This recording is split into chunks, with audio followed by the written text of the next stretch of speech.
Alright, what is good, ladies and gentlemen? It is the Master Reviewer back again with another review, and today we are going to be doing a review for Stuart Little. That is right, I rewatched Stuart Little, and I am now doing a re-review. It is not a re-review, a review for a movie I rewatched. It is a bit of tonal whiplash since I just finished reviewing, well, not finished reviewing all the John Wick movies. I still haven't seen Ballerina, but I did recently review pretty much all the movies in the franchise, and now we are going with Stuart Little. So yes, a bit of tonal whiplash, but nothing to say about it. Anyway, so yeah, let's just begin, starting off with the characters, which I will give a 5.5. I thought they were all decent. I think Michael J. Fox really is the star of the movie, playing Stuart Little. He does a fantastic job voice acting the character. He really fits the role of the character very well. Liked him a lot in the role. Other than that, you have George, Frederick, and Eleanor Little. They are all good. They play the family of Stuart, but there's really nothing too much to the characters. Specifically, Frederick Little is played by Hugh Laurie, who I have not seen House, but I am planning to watch House MD in the future. And so, as of the moment, I don't really feel anything about Hugh Laurie. However, in the future, that might change. Anyway, besides them, we have Mr. and Mrs. Stout. They are the fake parents of Stuart. They do a good job for the bit that they're in. And other than that, you have Snowbell and the rest of the cats. So all of them are fine. Nothing great, I would say. They're decent. There's nothing really to say about the characters. They all play the roles that they play well, and with the exception of Stuart Little, who I thought Michael J. Fox, his performance was better than the rest. Anyway, moving on to the plot, I would say the plot is about a 5 out of 10. It is very generic, very standard, not good but not bad. It's a story about Stuart finding a family. He gets adopted at the start of the movie, but throughout the movie, he gets into some hijinks. Obviously, there's that stuff, and then he doesn't feel like he fits in. He thinks that he doesn't really belong in the family, but then ultimately, by the end of the movie, he realizes, no, it is his true family. Family is more than blood. It's about connections and the bonds and standing up for each other and stuff. And yeah, it's the standard, you've probably seen movies like this before. In terms of the movies with not real, but digital animals like Garfield, The Cat in the Hat, this is probably on the lower ends, if I would say, compared to some of those other movies with animals. So I would just say 5 out of 10, nothing bad, but nothing great, to be honest. Anyway, moving on to the setting, I'm going to be honest, I don't really like any of the settings in the movie. I would give the settings, I would say probably, I would just go with, I'll say 4.5. None of them are bad per se, but none of them are good. So not good. I'm going to give it a 4.5. It's really boring. You have the little house, which I don't really like that as a setting.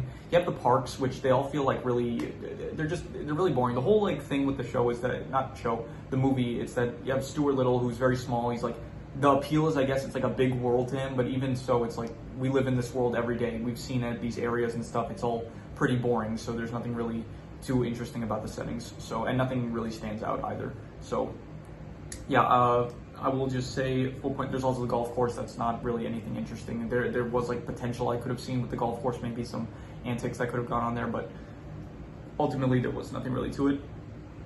The comedy, as a comedy, I thought that this was it was bad. It was not a good comedy there was no point in, actually I'm not gonna say bad, I'm gonna say just not good. There was one good bit that I liked where it's the little family, they go to the police station and then they're asking about what they can do about finding Stuart, and then the detective, he did make a good joke about how you should check out these grisly photos from previous incidents, and then he's trust me, you don't want to see this come here, bring it over, have them look at it. I thought that was a good bit. I like that.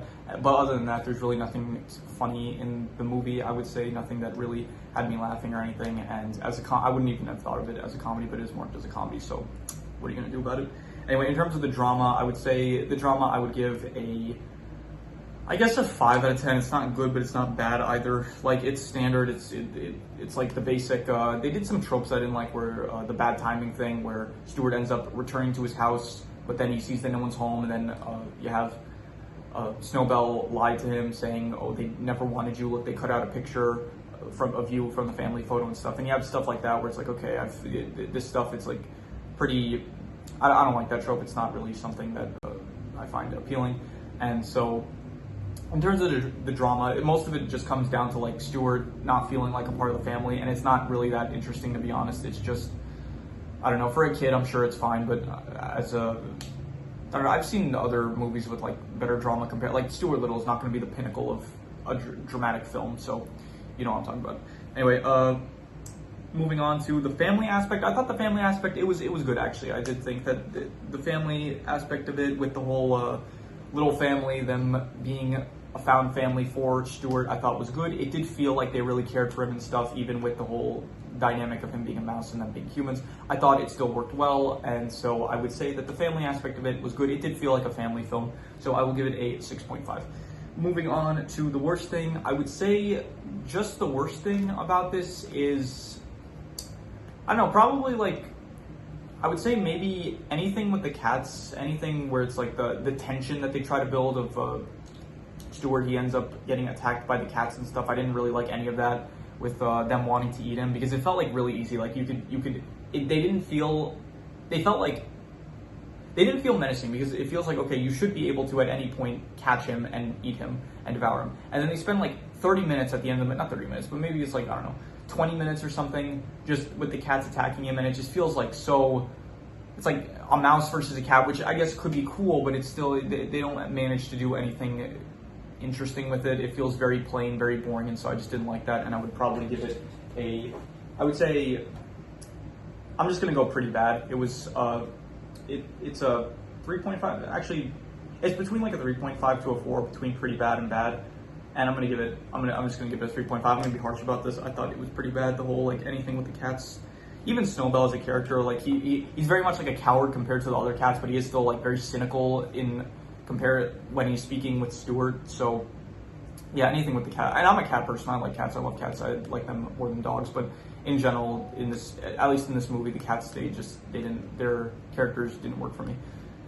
Moving on to the best thing, I would say the best thing about this is Michael J. Fox's performance as Stuart Little. I thought that it worked very well. Also, I'll mention this, the CGI, this came out in 1999. The CGI actually works pretty well. I don't know if the cats were CGI, but I do, like, obviously Stuart is CGI, and it does work well. He does look visually, like, it works visually well. It doesn't look off-putting or anything, and I think it aged pretty fine. So I would say the CGI is good, and Stuart's character as a whole, he's very wholesome, he's very nice. Michael J. Fox just does a great job voicing the character, and I would give just Michael J. Fox's performance, I would say it's between a 7 to a 7.5. It is between pretty good and very good, and I'm going to be a bit harsh. I'm going to give it just a 7 out of 10. I'll say it was pretty good and not more than that, and yeah. Anyway, any extra, no, I'm getting a lot of notifications now. I should find a way to mute that for the future. Anyway, any extra notes that I have, the screenplay was done by M. Night Shyamalan, so did not expect that at all. Just wanted to point that out. And I did like at the end of the movie how at the start they established like, oh, we're family, we're able to finish each other's sentences, and then at the end when Stuart says like, wow, this really feels like, and then George finishes the sentence by saying a fairy tale. I thought that was nice. That was a nice callback to earlier in the movie, so I thought that was good. And yeah, that is pretty much all the extra notes I have, and so I am going to do the calculations. So King Crimson. All right, so the score ends up coming out to about a 5 out of 10, which would be not good or bad. And I think I would probably give it like between a 5 to a 5.5. I would say it is between not good or bad to decent. Like I would say that it's more so leaning on the good side than the bad side. So yeah, I'm just gonna give it between a 5 to a 5.5. I think that's fair, and yeah, that is how I feel about it. Anyway, so that is pretty much all there is to it. If you have any recommendations, any shows, movies, anime, video game stories, anything you want me to review, leave it in the comments and I will maybe possibly check it out. But with that said, that is pretty much all there is to it. So let's leave it at that.